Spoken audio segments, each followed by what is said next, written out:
Welcome to your sleep story. I'm so glad you're here tonight. Whatever this day was, however long it felt, however much it carried, it is behind you now, completely behind you.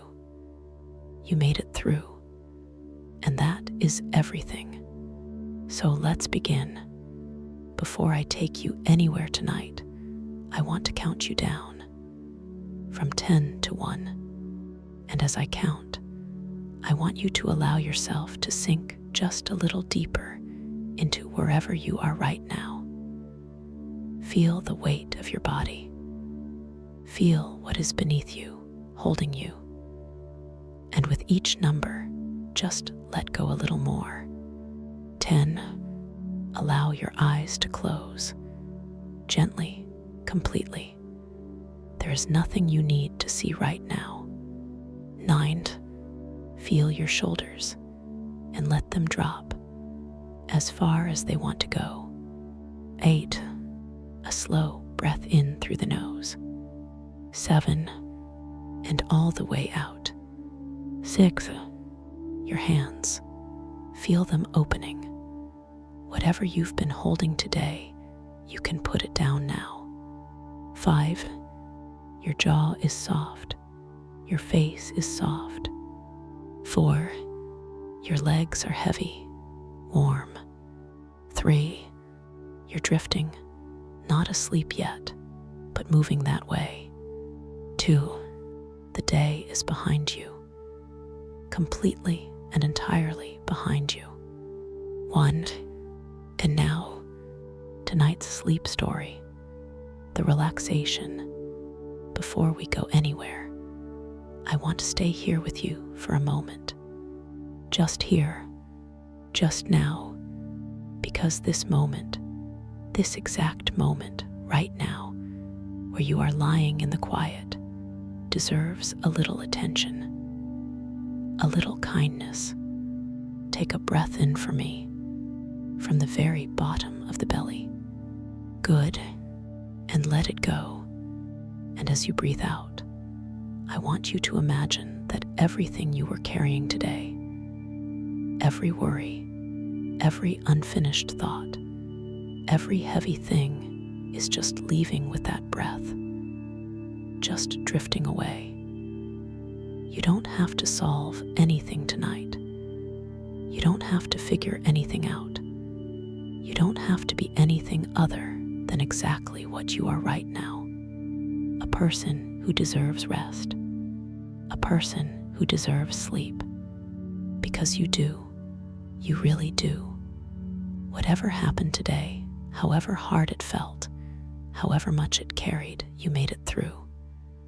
You are here. And that is enough. That is more than enough. You are safe. And you are here. Bring your awareness gently to your feet now. Just notice them and allow them to soften. The toes uncurling, the arches releasing. All the small held tension of the day simply letting go. Let that softness travel upward, through the calves, through the knees, the thighs. All of it warm, all of it heavy, all of it resting now. Your lower back, your hips. Allow yourself to feel the surface beneath you taking your weight completely, fully. You don't have to hold yourself up anymore. The earth has you. The vast open steppe has you.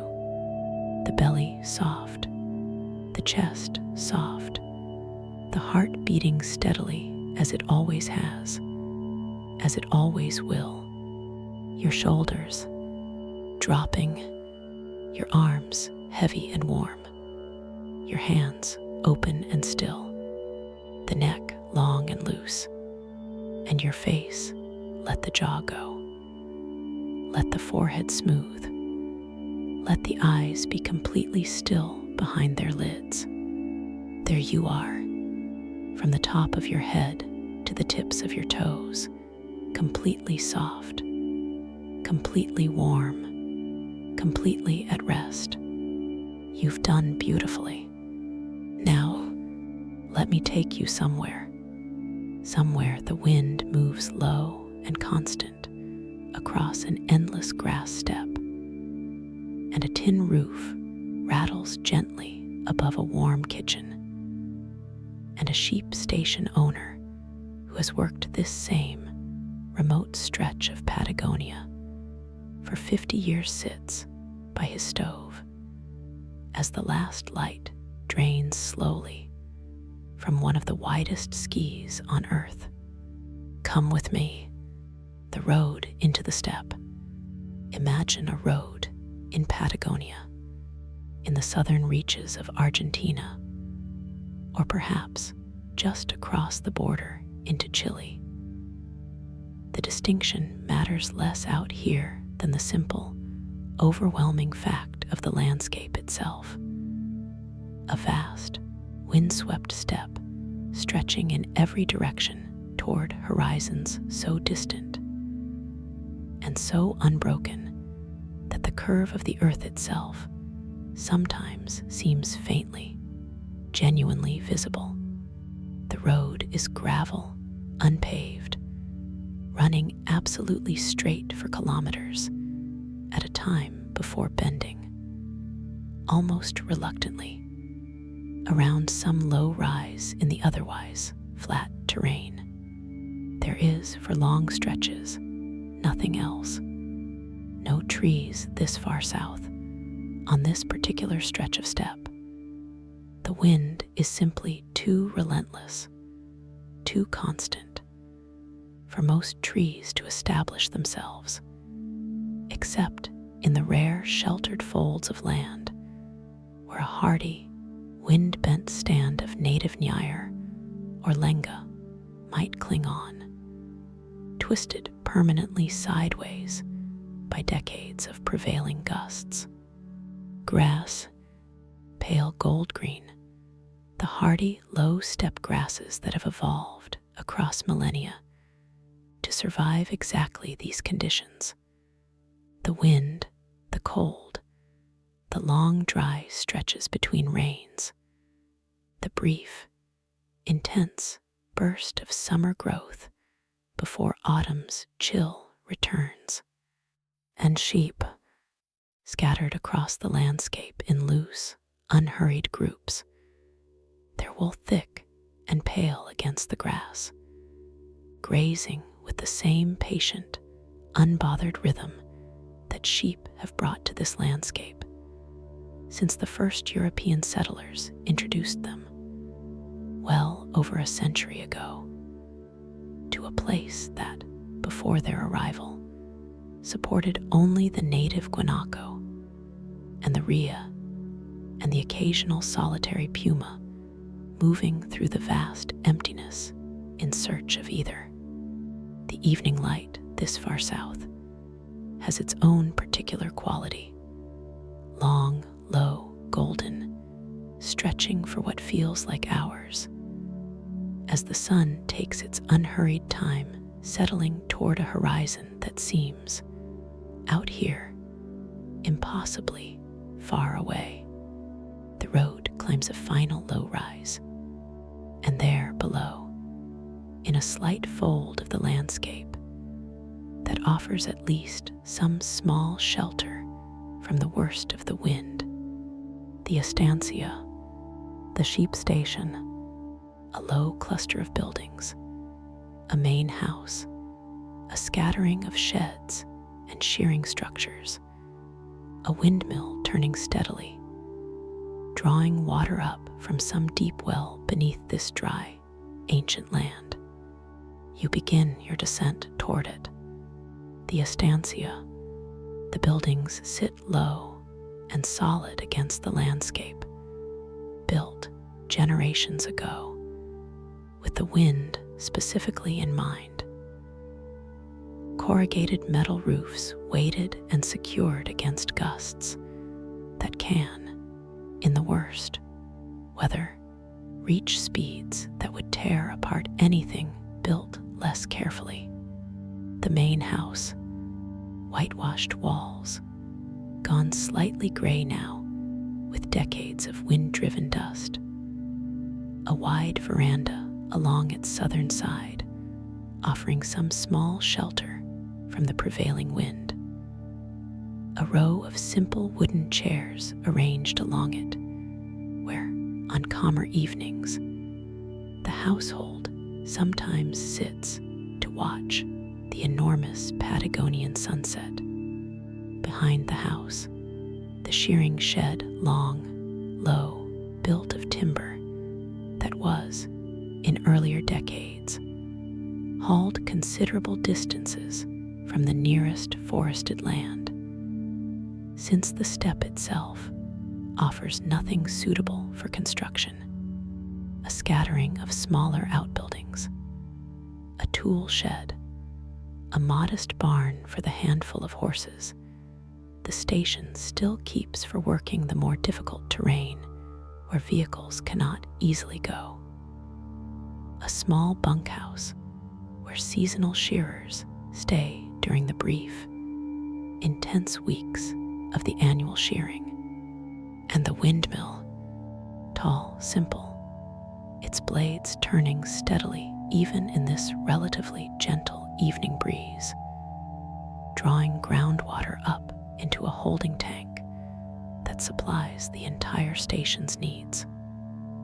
Water being, in this dry landscape, even more precious and more carefully managed than in almost any other place you have visited on these journeys.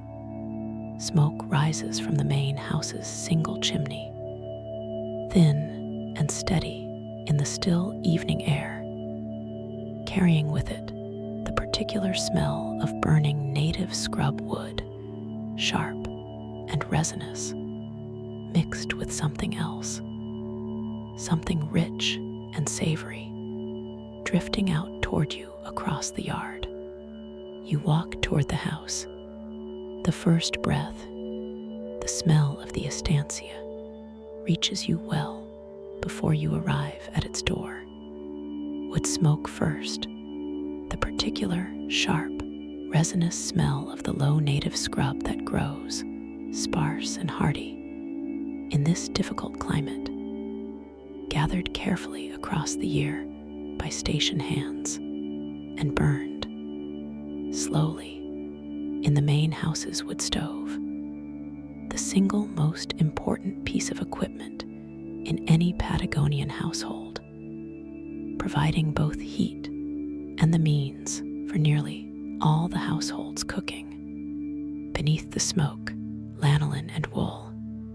This far south, on a working sheep station, the smell of wool is simply the smell of daily life, present in the air around the shearing shed, in the wool sacks stacked and waiting near the barn, even faintly in the clothing of anyone who has spent any real time working among the flocks.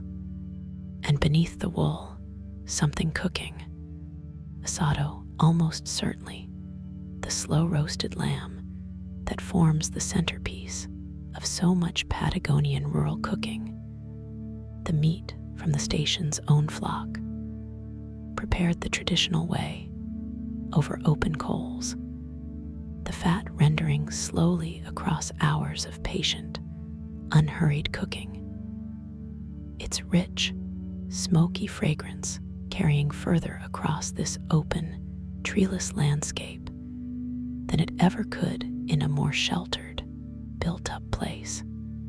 And beneath all of this, the steppe itself, dry grass, dust, the particular mineral smell of this ancient, windswept land, carried on a breeze that has traveled, uninterrupted, across hundreds of kilometers of open terrain, before finally reaching this one small cluster of buildings, and the people who call it home. You breathe it in. The wind moves steadily against your skin, cool even on this relatively mild evening, a reminder constant and impossible to ignore of exactly how exposed and how vast this landscape truly is. You reach the veranda. You step inside. Don Roberto. He is 79 years old. His name is Don Roberto. He has run this sheep station for 54 years.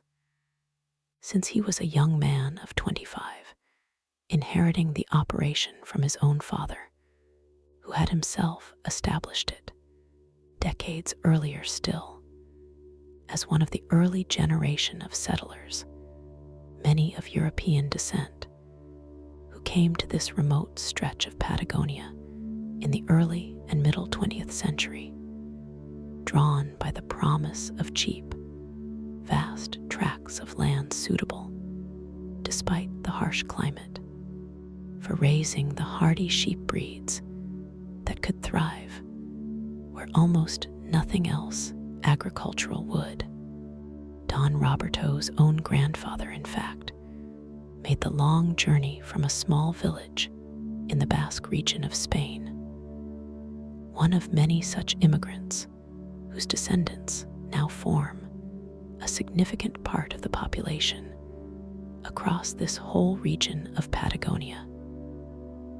Sheep farming knowledge, in many cases, carried directly across the Atlantic by families with centuries of experience raising flocks in the rugged hill country of their own homeland. Don Roberto has spent his entire working life on the same station, managing across 5.5 decades a flock that has, at various points, numbered anywhere from several thousand to, in this present, somewhat reduced era of the operation, a more modest but still substantial number. The wool and meat from his corriedale and merino crosses sold across the decades to buyers reaching markets as far away as Europe and Asia. He is a broad, weathered man, his face deeply lined from decades spent largely outdoors in one of the most relentlessly windy climates on the planet. His hands thick and strong, the hands of someone who has spent a working lifetime handling sheep and fencing wire, and the heavy machinery that even a remote operation like this one has gradually, across the decades, come to depend upon. He sits now, in the evening's gathering dusk, in a worn armchair beside the main house's wood stove, a glass of red wine in one hand, his attention drifting easily between the fire's steady warmth and the wide window beside him, through which the last enormous Patagonian sunset is still, slowly, deepening toward true night. The wood stove. Let me tell you about the stove itself, because it occupies, in this household, much the same central position that the hearth occupies in Pema's Bhutanese farmhouse, that the Kiowas occupies in Aino's Finnish sauna, the literal and figurative heart of the home, the single piece of equipment around which the entire household's daily rhythm has, for generations, organized itself. It is an old cast iron range, imported, according to family record, from Europe sometime in the early 20th century, brought south by ship, and then overland by cart across considerable distances of rough terrain. An enormous undertaking for a piece of equipment that today would be considered almost unremarkable.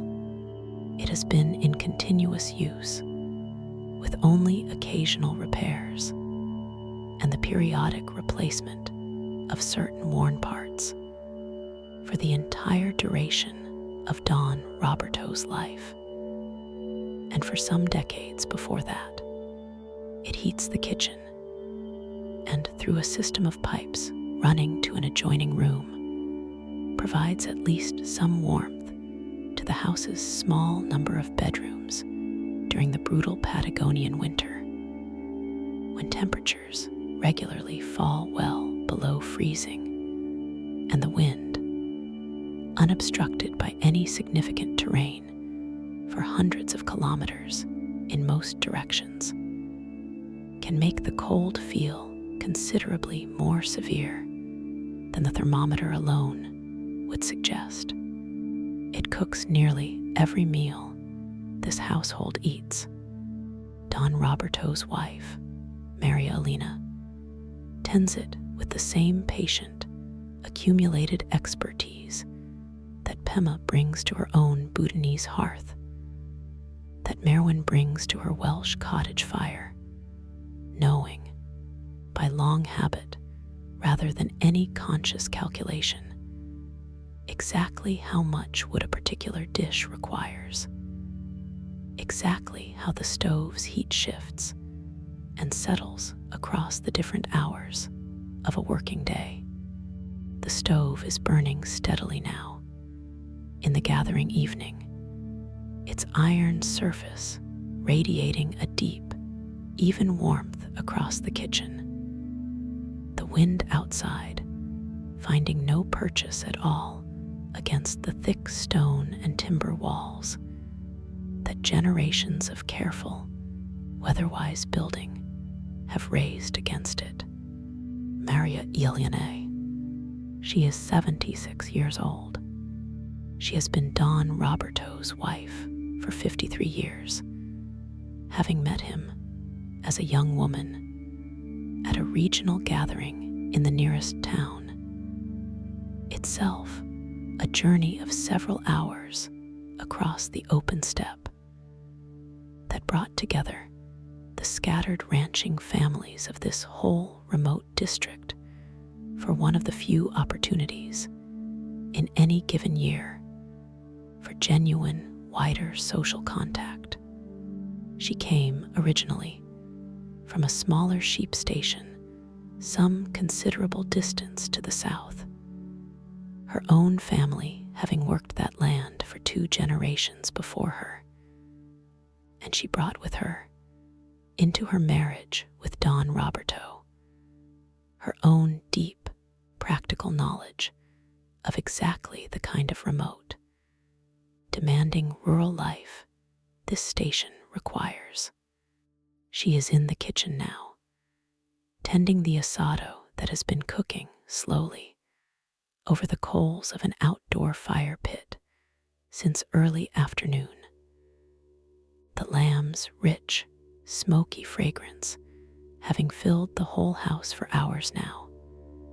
The patient, unhurried cooking process itself, a kind of ritual she has performed more times than she could possibly count across her 53 years on this station.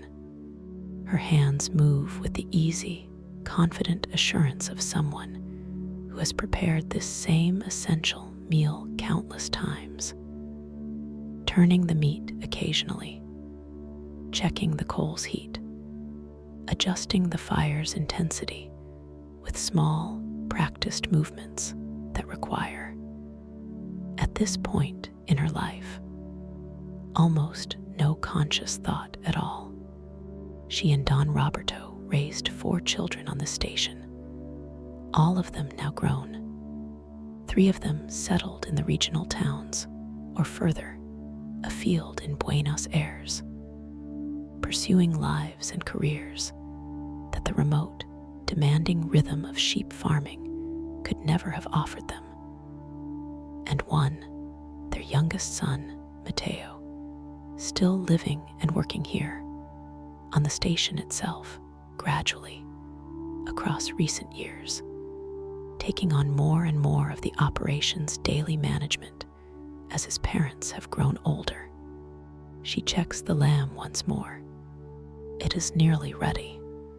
The evening sky, let me draw your attention for a moment to to the window beside Don Roberto's chair, because the view it offers on a clear evening like this one is genuinely one of the most extraordinary sights available anywhere on this whole patient earth.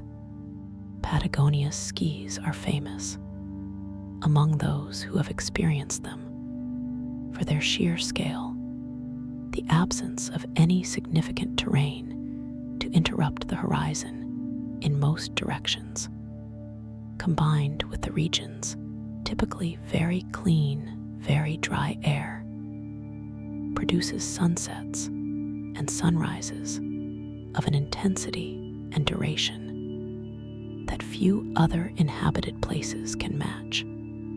Tonight's sunset has been unfolding slowly for the better part of an hour already. The sun's descent toward the western horizon stretched out across a sky so wide and so unobstructed that the entire spectrum of evening color gold, then orange, then a deep, burning red, then finally a slow fade through violet into the deep blue-black of true night, plays out with a patience that feels, to anyone accustomed to more typically interrupted horizons, almost unbelievable. Don Roberto has watched this same general spectacle, with its endless small variations, perhaps 20,000 times across his working life on this station. He has never once tired of it. Tonight, the western sky has gone a particularly deep, saturated red, the kind of red that, in this part of the world, often signals continuing fair weather for the following day. A piece of folk meteorological wisdom that Don Roberto, despite decades of more formal weather forecasting now being readily available even out here, still finds himself trusting at least as much as any official report. He watches the color slowly deepen, then fade, the sky's vast dome gradually filling, as the light finally fails completely, with the first scattered stars of what promises to be, on this clear, relatively windless evening, an exceptional night for stargazing. The flock, out across the steppe, beyond the immediate cluster of station buildings, the day's grazing flock has begun its own slow movement back toward the paddocks nearer the main buildings, where they will spend the night in somewhat greater safety from the pumas and foxes that share this landscape, and that find in an unguarded flock an obvious and tempting opportunity. The sheep themselves move with the same unhurried, patient rhythm they have brought to this landscape across well over a century of grazing it. Thousands of pale shapes scattered across the darkening grassland, gradually consolidating into tighter, more cohesive groups as evening deepens, and some ancient, inherited instinct draws them toward the relative safety of numbers and of proximity to the human settlement that, however imperfectly, offers them some additional protection. Mateo, Don Roberto's youngest son, is out among them now, on horseback, completing the day's final check of the flock's movement and condition before full darkness makes such close inspection considerably more difficult.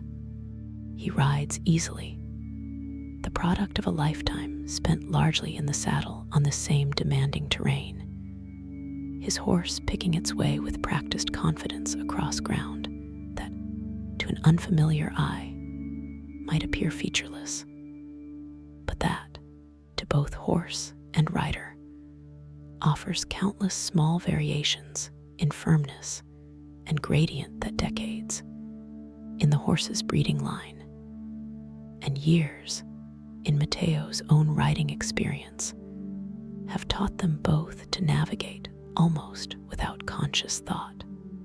He counts the flock, roughly, by long practiced habit, rather than any precise individual tally, checking, more particularly, for any sign of a sheep separated from the main group, caught perhaps in some difficult terrain, or showing any sign of injury or illness that might require closer attention before the full dark settles in. Tonight, all appears well. The flock moves steadily toward the home paddocks, exactly as it has moved on countless similar evenings, across this same demanding, beautiful, windswept land. The history of sheep in Patagonia. Let me tell you something about how an entire economy of sheep farming came to exist in this remote, demanding landscape. Because the history, though relatively recent by the standards of some of the other ancient crafts you have encountered on these journeys, carries its own particular, considerable weight. Sheep are not native to Patagonia, any more than lavender is native to Hokkaido, any more than the perfume roses of grass are native to that particular hillside in the south of France. They arrived here in significant commercial numbers, beginning in the latter decades of the 19th century, brought initially from the Falkland Islands and from various points in Europe by entrepreneurial settlers and large land companies who recognized correctly that this vast, sparsely populated steppe, despite its harsh climate and its apparent agricultural poverty, offered exactly the conditions certain hardy sheep breeds required to thrive: abundant, if modest, grazing, relatively few natural predators by comparison with some other sheep-raising regions, and crucially, almost unlimited available land at a time when European agricultural land had become, by contrast, increasingly scarce and expensive. The development of this whole regional sheep economy across the late 19th and early 20th centuries transformed Patagonia thoroughly, drawing immigrants from across Europe, particularly from Britain, from the Basque region of Spain that Don Roberto's own grandfather called home, from Croatia, from Italy, each immigrant community bringing its own particular sheep handling traditions and knowledge, gradually blending across the generations into the distinctive regional ranching culture that exists across this whole vast territory today. This history, like so much settler history across the world, carries within it more complicated and more difficult chapters as well. The displacement, often violent, of the indigenous peoples who had inhabited this same landscape for many thousands of years before European sheep farming arrived, peoples whose own deep, accumulated knowledge of this difficult terrain was, in the rush of 19th and early 20th century settlement, too often disregarded or actively suppressed. Don Roberto, across his own decades on this land, has come to think about this history with a certain complicated honesty, proud, certainly, of his own family's hard-won achievement in building and sustaining a working operation across such demanding conditions, but aware, too, in his more reflective moments, of the considerable cost that this same achievement carried for the peoples who called this landscape home long before any sheep or any European settler ever arrived upon it. He has, in recent years, supported several local initiatives recognizing and partnering with the region's remaining indigenous communities. A small, ongoing effort in his own quiet way to hold both halves of this complicated regional history together with the kind of honest attention he believes any thoughtful steward of this land owes to its full and complete story. The ASADO. Inside, Maria Elena pronounces the lamb finally ready, and the household begins its unhurried preparations for the evening meal. The asado itself is brought in from the outdoor fire pit on a large metal tray, the meat dark and richly caramelized on its exterior. The smell filling the kitchen completely now, rich and smoky and unmistakably, specifically Patagonian. A cooking method and a flavor profile that exists in this particular form almost nowhere else in the world quite the way it exists across this whole southern stretch of South America. A simple accompanying salad, mostly potatoes, and a few preserved vegetables from the station's own small kitchen garden, supplemented by what limited fresh produce makes the long journey out from the regional town every few weeks. Bread baked that morning by Maria Elena in the wood stoves reliable, even heat dense and substantial in the way that good rural bread, made without much fuss or refinement, so often is. And wine, a simple, robust red, the kind favored across this whole wine-producing region of Argentina, poured generously into glasses that have served this same household for decades. The family gathers at the kitchen table. Don Roberto, Maria Elena. Mateo returned now from his evening check of the flock, his weathered jacket hung by the door, his hands washed of the day's dust before joining his parents at the table. They eat slowly, without particular hurry, the conversation moving easily between practical matters of the station's daily operation and the more general, unhurried talk of a family that has spent, collectively, well over a century working this same demanding land together.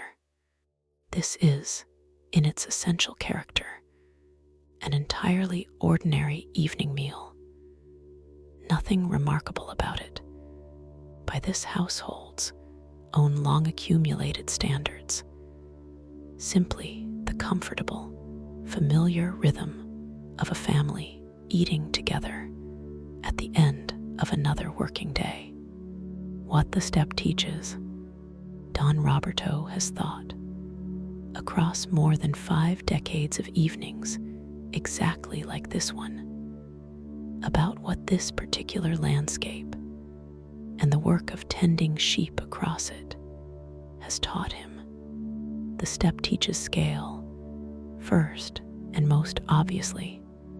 A person living and working across this kind of vast, largely unbroken landscape develops, almost inevitably, a particular relationship with distance, and with time that differs considerably from the relationship more densely populated places tend to produce. The nearest significant town lies several hours away by reasonably good road, The nearest neighboring station, while closer, still requires a journey of some real duration to reach. Distances here are measured, naturally, in hours rather than in minutes. And this fact alone reshapes, gradually, how a person comes to think about urgency, about patience, about which problems genuinely require immediate attention, and which can comfortably wait for a more convenient moment. The step also teaches a particular respect for weather and for forces considerably larger than any individual human concern. The wind that moves almost constantly across this landscape, the brutal winter cold, the periodic droughts that can devastate a season's grazing. None of these forces particularly care about any individual rancher's plans or hopes for a given year. Don Roberto has learned across 5 decades to hold his own plans and expectations with a certain necessary looseness, ready to adjust, sometimes dramatically, when the landscape itself insists upon adjustment. And the step teaches, perhaps above all, something about the particular value of simply persisting, showing up day after day, season after season, decade after decade, to do the patient, largely unglamorous work that a sheep station genuinely requires, regardless of whether any single day's efforts produce anything especially notable or rewarding. Most days across 54 years have been entirely ordinary. The flock grazed, the fences were checked, the wood stove was fed, the evening meal was eaten together around this same kitchen table. This accumulated ordinariness, Don Roberto has come to believe, is itself the actual substance of a well-lived working life, not the occasional dramatic event, but the patient, daily persistence that, across enough years, eventually adds up to something considerably larger than any single day could suggest. The stars over the step, after the meal, as Maria Elena clears the table and Mateo retreats to his own small room to rest before another early morning of station work. Don Roberto steps out onto the veranda, alone, for a few final minutes before he too retires for the night. The sky above the step, now that full darkness has settled, offers one of the genuinely great dark sky views available anywhere on Earth.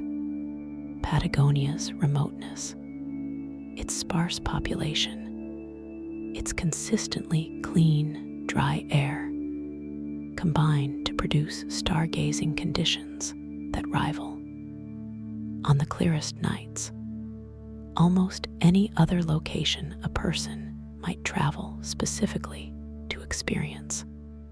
The Milky Way arches overhead in its full, dense brilliance, a pale, luminous band stretching from one horizon to the other, dense enough in places that individual stars blur together into something closer to soft, glowing cloud than to discrete points of light.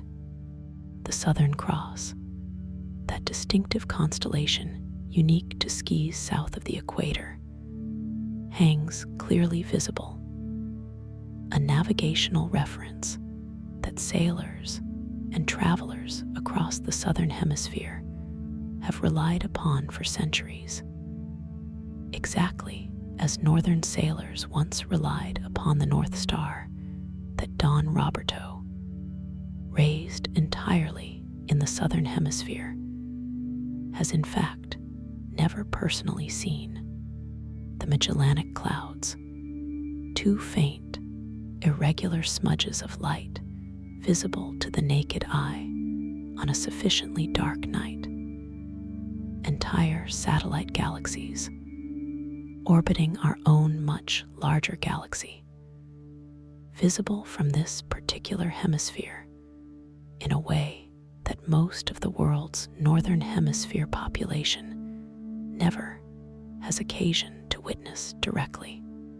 Don Roberto looks up at all of this with the easy, familiar appreciation of someone who has had access to this exact remarkable view on most clear nights of his entire adult life. An appreciation that has never quite worn into indifference, however many thousands of times he has stood on this same veranda and looked up at this same vast, star-filled sky. He breathes the cool night air.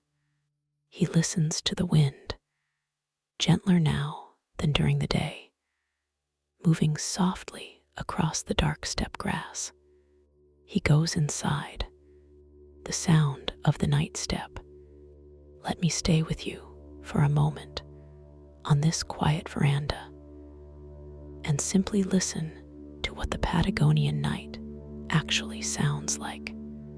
The wind, first and most constant, never entirely absent in this landscape, even on the calmest evenings, simply quieter now than during the more turbulent daytime hours. A low, continuous murmur moving across the open grassland, occasionally rising briefly before settling again into its steady evening rhythm. The windmill turning steadily nearby, its mechanism producing a soft, rhythmic clicking with each rotation. The sound so constant and so familiar to everyone on this station that it has become, across the decades, something closer to silence than to genuine noise present, but no longer consciously registered, except by visitors encountering it for the first time. The sheep, somewhere out in their home paddock, their occasional soft bleating carrying faintly across the dark distance, the ordinary, unremarkable sound of several thousand animals settling for the night. A dog, one of the station's working sheepdogs, shifting position on the veranda floor near Don Roberto's chair. A soft sigh, the gentle thump of a tail against worn wooden boards, and very occasionally, from somewhere out across the dark steppe, the distant, haunting call of a culpio, the Patagonian fox, moving through the grassland in search of whatever small prey the night might offer.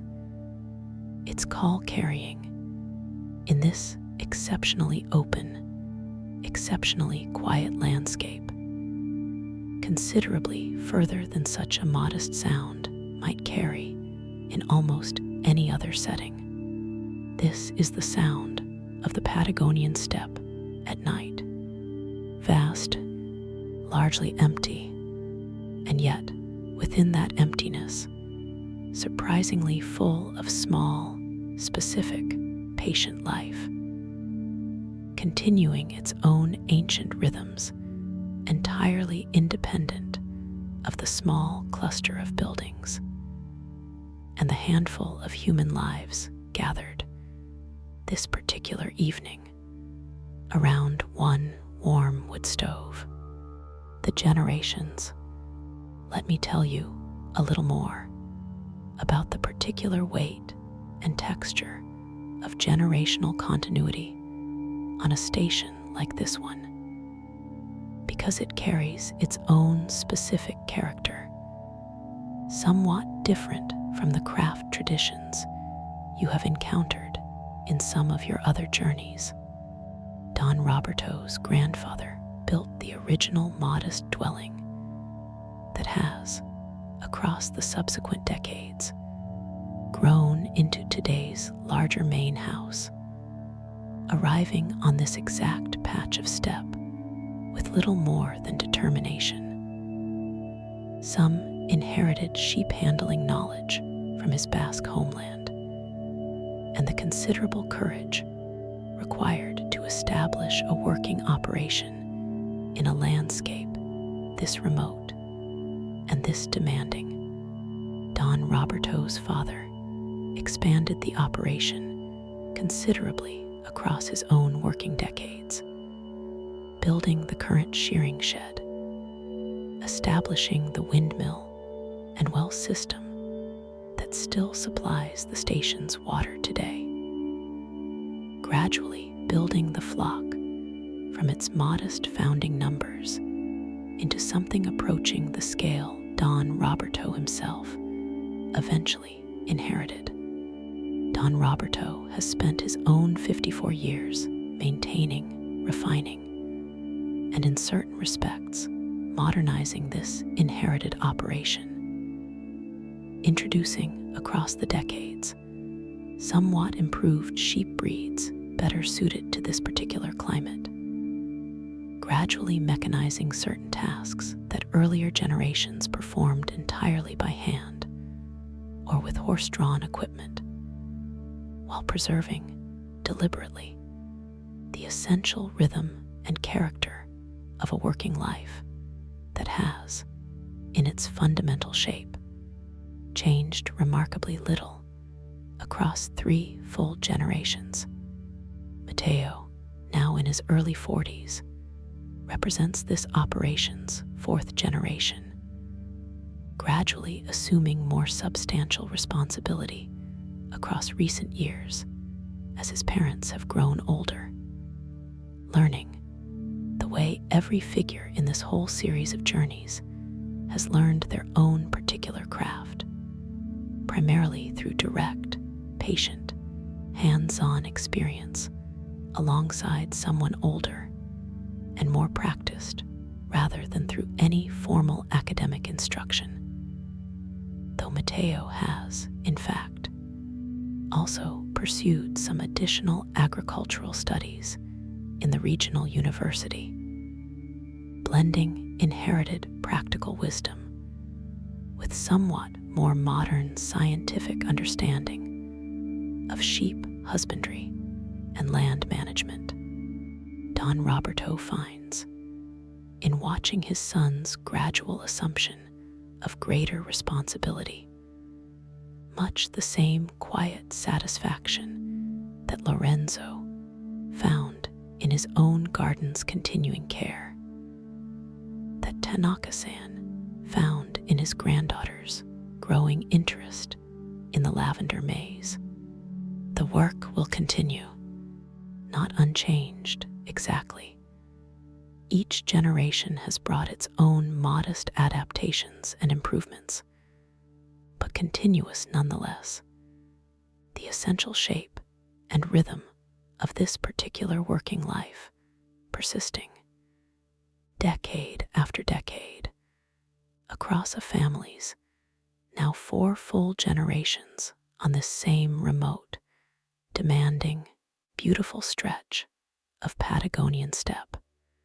The night watch, before retiring fully for the night, Mateo makes one final check of the station's immediate surroundings, a habit his father maintained throughout his own decades of active management, and one Mateo has, in turn, adopted as his own. He walks a short circuit around the main buildings, checking that the home paddock's gates are properly secured against the flock's accidental wandering, that no equipment has been left out in a position where the steady wind might damage it overnight, that the working dogs, several of them, are settled comfortably in their accustomed accustomed sleeping spots near the barn. This is not work, strictly speaking, that absolutely requires nightly performance. Nothing dramatic has gone wrong on any given night in longer than Matteo can readily recall. But the habit itself, passed down from his father exactly as Anton's careful night watch habits over his charcoal mound were passed down from his own father, carries its own quiet value. A small, consistent ritual of care that helps ensure the station's continued smooth operation precisely by never allowing any small problem the opportunity to grow, unnoticed, into something larger. He checks the windmill's mechanism, listening for its familiar, steady clicking rhythm, confirming by ear alone that all is functioning correctly. He glances up, briefly, at the same extraordinary sky his father has just finished admiring from the veranda. The Southern Cross and the dense band of the Milky Way arching overhead in their full nightly brilliance. He returns to the house, removes his boots at the door in the practical, unceremonious way of a working ranch household, and retires to his own room for what remains of the night, tomorrow's work. Another early morning check of the flock, the ongoing maintenance of several kilometers of fencing that the constant wind and the occasional larger animal regularly stress and damage. Already settling into the easy, familiar shape of his planning for the day ahead. Don Roberto's evening. Don Roberto remains a while longer beside the wood stove, his wine glass nearly empty now. Maria Elena having joined him in the room's second worn armchair. The two of them sitting together in the comfortable, largely wordless companionship of two people who have shared, across 53 years of marriage, more evenings exactly like this one than either could easily begin to count. They speak occasionally. A few words about Matteo's growing competence in managing the station's daily operations. A brief, fond mention of their other 3 children, scattered now across the country, but still, in their own ways, connected to this remote place that raised them. A comment about the particularly fine sunset they witnessed together earlier this evening. Mostly, though, they simply sit, the wood stove's steady warmth filling the room, the wind moving, low and constant, against the thick walls outside, the windmill's faint, rhythmic clicking, just audible even from inside the house. This particular kind of comfortable, largely silent companionship, Don Roberto has come to believe across his own long marriage, is itself one of the genuine, quiet rewards of a long working partnership. The simple, accumulated trust and ease that allows 2 people to share a room, an evening, a fire's warmth, without any particular need to fill the silence with conversation. He finishes his wine. Maria Elena rises, eventually, to begin preparing for bed, and Don Roberto follows her example shortly after, banking the stove's fire carefully for the night, enough coals preserved beneath their covering ash to hold a useful warmth until morning. Exactly as Pema banks her own hearth fire each night in her Bhutanese farmhouse, exactly as charcoal maker Anton once managed the careful, patient burn of his own forest mound. The house settles into its night quiet. The station AT night. Outside, the station rests in the deepening dark. Its scattered buildings holding their own small pockets of accumulated warmth against the steady, cooling wind. The flock, gathered now in its home paddock, rests in its own loose, comfortable groupings across the dark grass. The sheep's collective body heat and their simple safety in numbers providing what protection the night requires against whatever predators might be moving. Somewhere out across the wider darkness, in search of opportunity, the windmill continues its steady, patient turning. Even in this gentler night wind, drawing water up from deep beneath the dry steppe soil, filling the storage tank that will supply tomorrow's needs exactly as it has supplied every day's needs across the many decades since Don Roberto's father first installed it.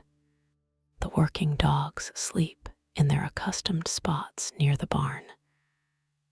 Their ears, even in sleep, tuned to the particular sounds and changes in the night that might signal some genuine need for their attention.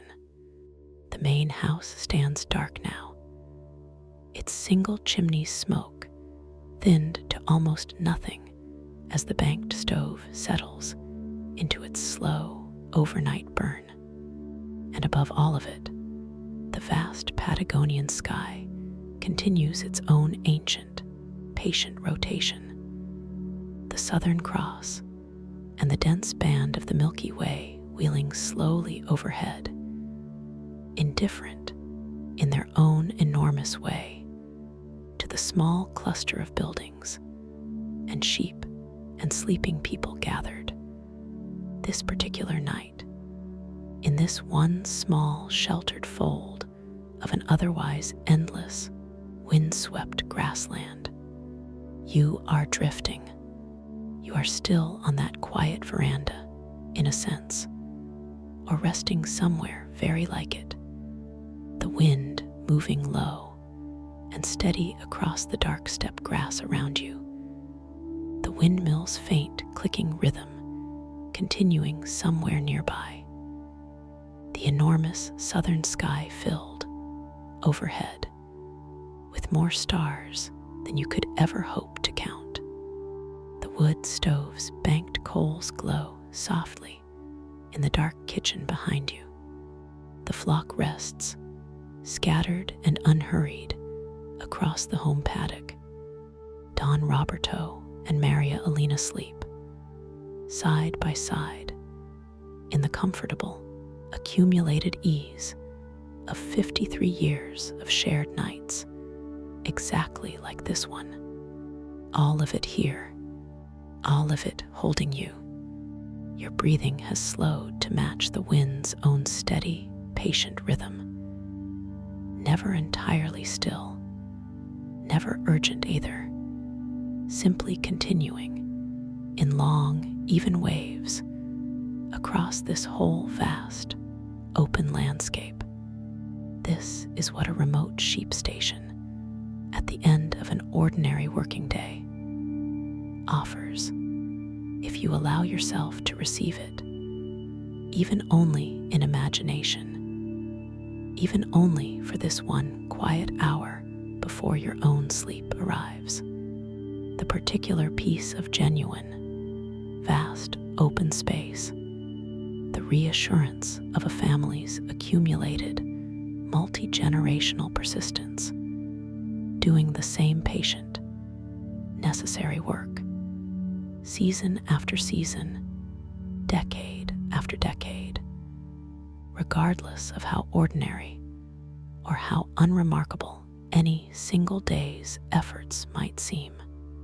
You do not need to accomplish anything tonight.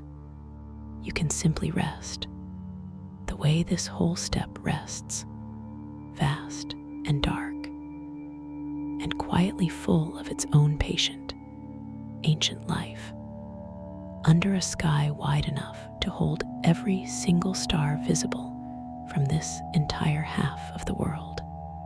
The last things, the station rests in darkness, its scattered buildings holding their accumulated warmth against the steady night wind.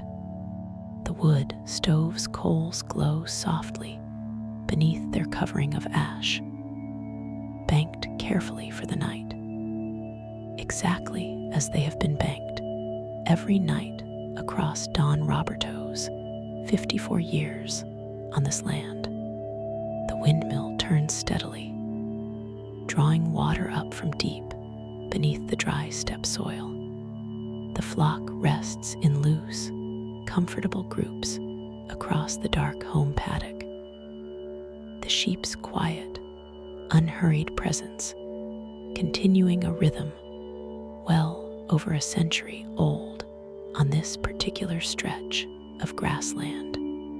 The working dogs sleep near the barn, their ears tuned, even in rest, to whatever the night might bring. Don Roberto and Maria Elena sleep in their own quiet room. The accumulated comfort of 53 years of marriage settled around them like its own kind of warmth. Mateo sleeps in his, tomorrow's fence repairs and flock checks already shaping, gently, the easy contours of his coming day. The Southern Cross and the dense, luminous band of the Milky Way continue their slow wheel overhead. The same ancient southern sky that has watched over this landscape since long before any sheep, any windmill, any small cluster of whitewashed buildings ever arrived to shelter, however modestly, within its vast and patient view. The station is dark. The stove's coals glow softly beneath their ash. The windmill turns steadily, drawing water from deep beneath the dry earth. The flock rests in the home paddock, scattered, unhurried, safe in numbers. The working dogs sleep near the barn, their ears tuned to the quiet night. Don Roberto is sleeping, 54 years of this same patient work behind him. Maria Elena is sleeping beside him, 53 years of shared nights. Mateo is sleeping in his own room, the fourth generation, learning still, carrying it forward. The wind moves low and steady across the dark grass. It has always moved this way. It will always move this way. The Southern Cross hangs clear above the steppe. The Milky Way arches from one horizon to the other, dense and luminous and ancient. You are held tonight too by this same vast, patient landscape, by the same steady wind, the same wide sky, the same banked fire glowing quietly until morning. You do not need to accomplish anything tonight. You only need to rest, the way this whole step rests, vast, quiet, endlessly, patiently itself. You are safe. You are warm. You are held on the station, beneath the southern stars. In the wide, windswept dark, the fire will keep its warmth until morning. The wind will keep moving across the grass. And you can simply rest. Good night, dear friend. Sleep well, sleep deeply. Good night, and